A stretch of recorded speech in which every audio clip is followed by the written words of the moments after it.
Welcome back to First Take. One of the many great matchups this week is going to feature two of the best quarterbacks in the NFL right now. Baker Mayfield and the Bucs head to Buffalo to take on Josh Allen and the Bills. The two friends, Josh Allen and Baker Mayfield, having a little fun, talking about each other to the media. Listen to this.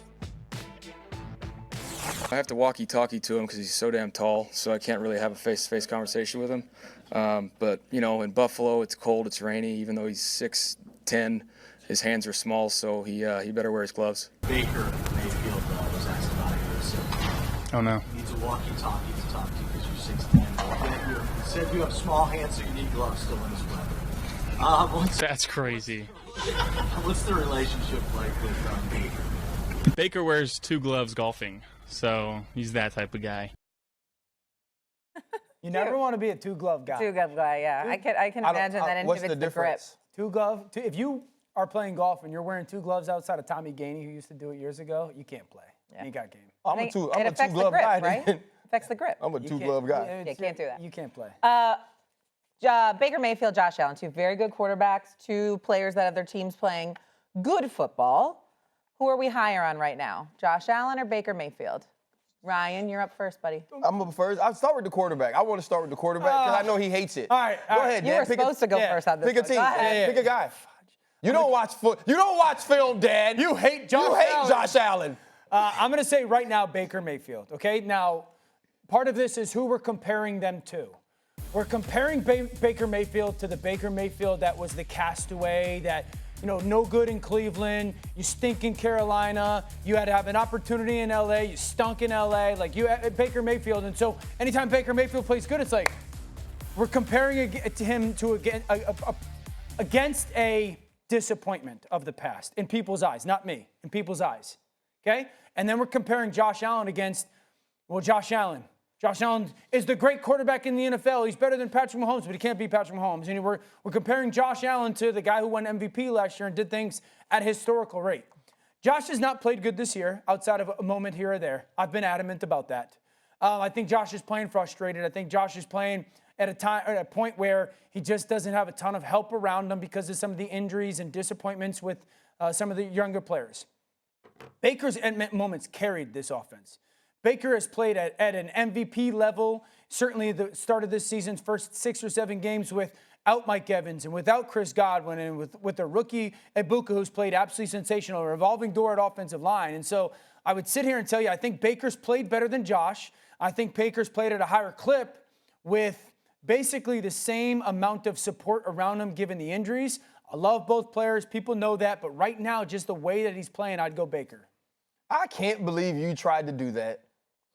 I am so upset with you. Hey, guys, I'm only picking Baker because of what and how Baker's career started. If you look at the journey of Baker Mayfield, think about the destination as secondary. The primary thing is the journey. Man, shut that up. Josh Allen ain't playing good. Like, just be honest. I said that. But start with it. Baker Mayfield, if these two dudes were nameless gray faces and all you had to do was watch the film, you would say, give me that dude over that dude, and the dude would be Baker Mayfield. Because you would look at what he's done with less in this year. You would look, and Josh Allen has had more outside of Joshua Palmer, has had more of what he was supposed to have this season than what Baker Mayfield had. Whoa. I would disagree with that. You're telling me that Baker's played with less than Josh? Josh Allen started with less at the skill position. That's Josh Allen's team. Baker Mayfield's team is supposed to have Chris Godwin. Baker Mayfield's team is supposed to have Mike Evans. And he has Baker Mayfield this year. Yeah. Baker Mayfield's team is supposed to have a tackle that's better than every tackle in the league that's played the entire year. That's not what Baker Mayfield has had. But there are games where Baker Mayfield's defense hasn't played great, and Baker Mayfield has had to bail his team out, make individual plays that go above and beyond the X's and O's, above and beyond schematics and strategy, and Baker Mayfield has done that. Yeah. Baker Mayfield has been more of an MVP this year than Josh Allen. Totally. And that's okay. If I had to draft him, I'd take Josh Allen all day, every day because of Josh Allen's physical tools and what I've seen that man do. Sure. It's not taking away that he's one of the greatest doing it in the game. But when we're just talking about what the film says this year, Baker Mayfield has been a better player I agree. than Josh Allen.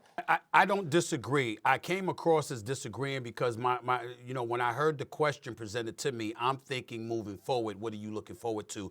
Who are you going to have more faith in right now? Who would you be higher on? And it would be Josh Allen. I know that Baker Mayfield is having a better year, a more efficient year. We're seeing Josh Allen turn the ball over 6 times over the last, 7 times over the last 6 games or whatever. We've seen them go 2 and 3 after they started out 4-0. We see the struggles that he has had. And obviously that's not something that you want to see from Josh Allen because they had a total of 8 turnovers last year and you already got 9 turnovers. I mean, you just looking at it and you're saying, what the hell is going on?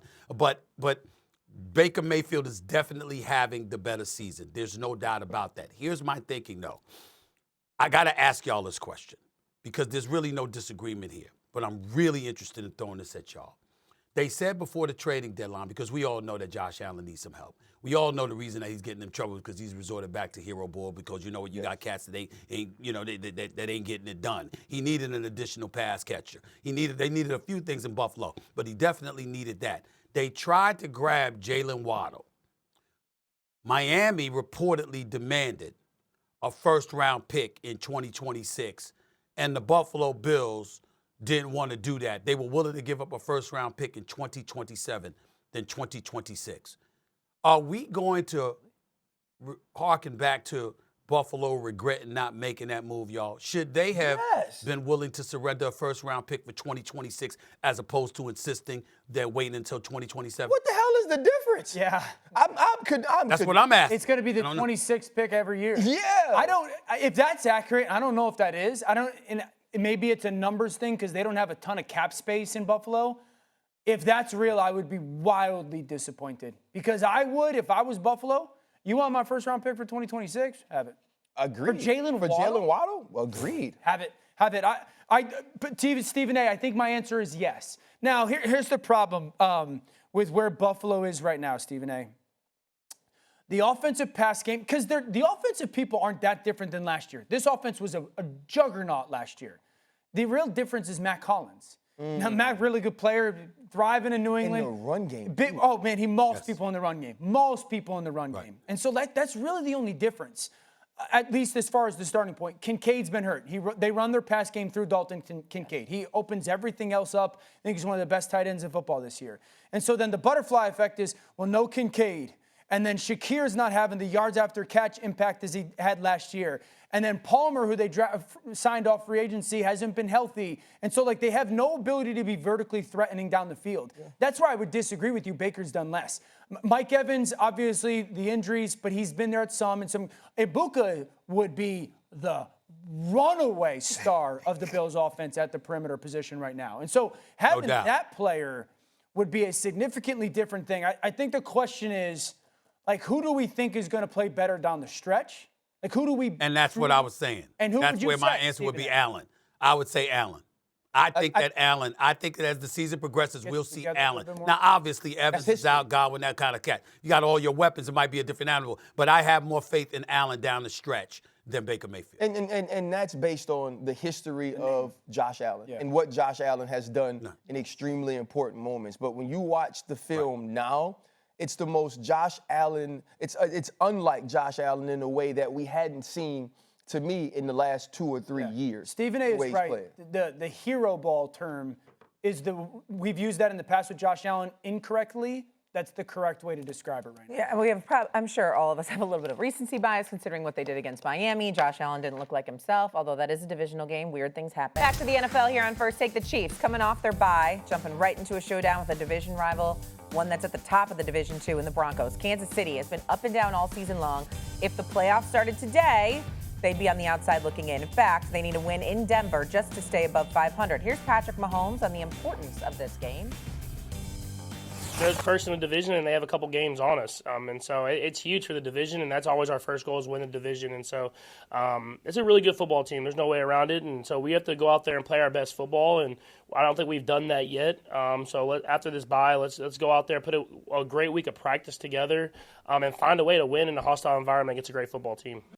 The team with the most at stake heading into this weekend, Dan. There is no doubt about it. This team is playing a Denver team that, one, has given really the Chiefs and Patrick kind of fits even since they've been rolling, ever since they've been rolling 6 years ago.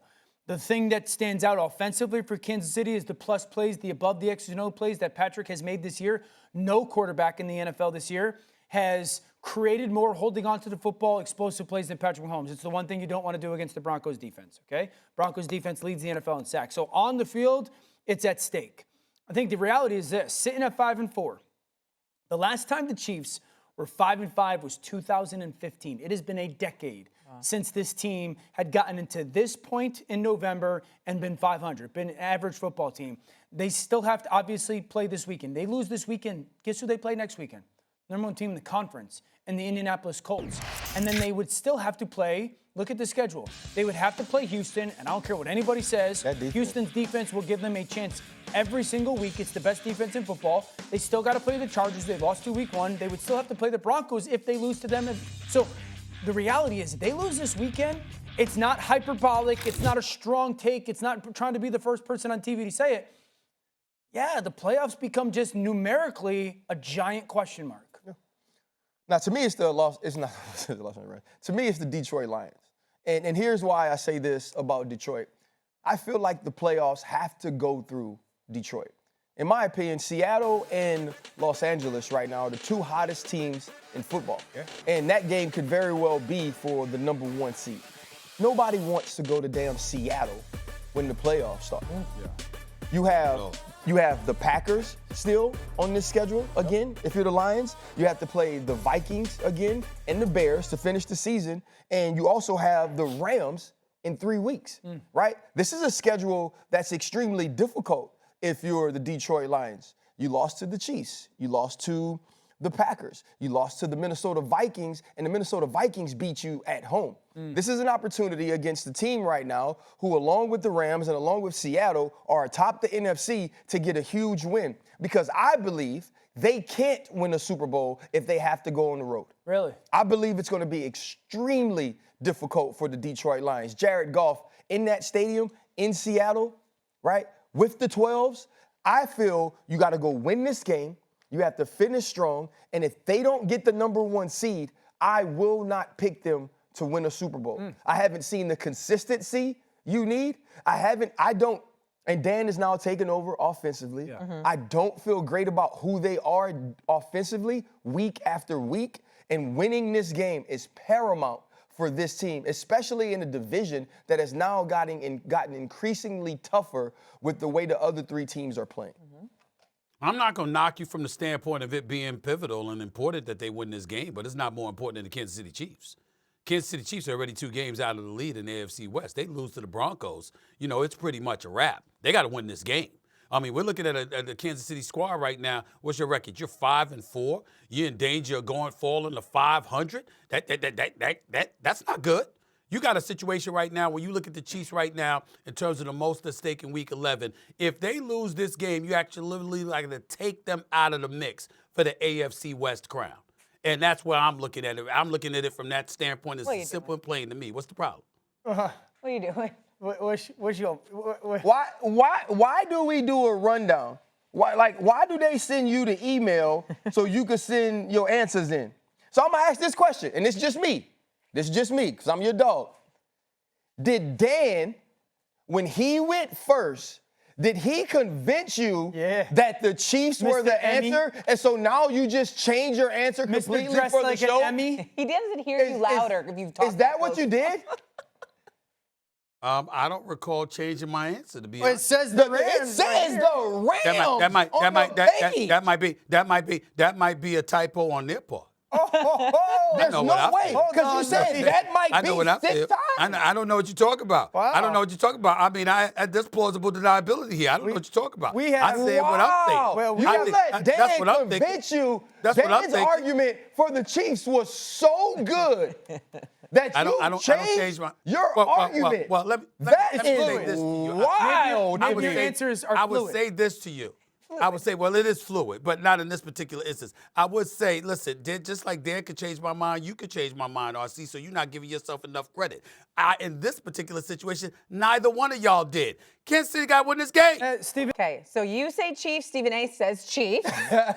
You say say Lions. Can we throw the Baltimore Ravens out there? They have the Browns this weekend. They also would not be in the playoffs if they I don't hate started that, today. Shae. I don't hate that, but They also are a not being game lukewarm. back in the division. Like, no one thinks maybe the Ravens have to beat the Browns this weekend in order to maybe go on the trajectory they want to go on. like Yeah, that, yeah. I mean, like people that, Shae. people think that, Shae, but that's your answer, and your answer is correct strong. for you. Thank you. And it's You a strong. stood on And you know what you did though? You picked a team, you made a statement, and you stood on what you You said. didn't waver.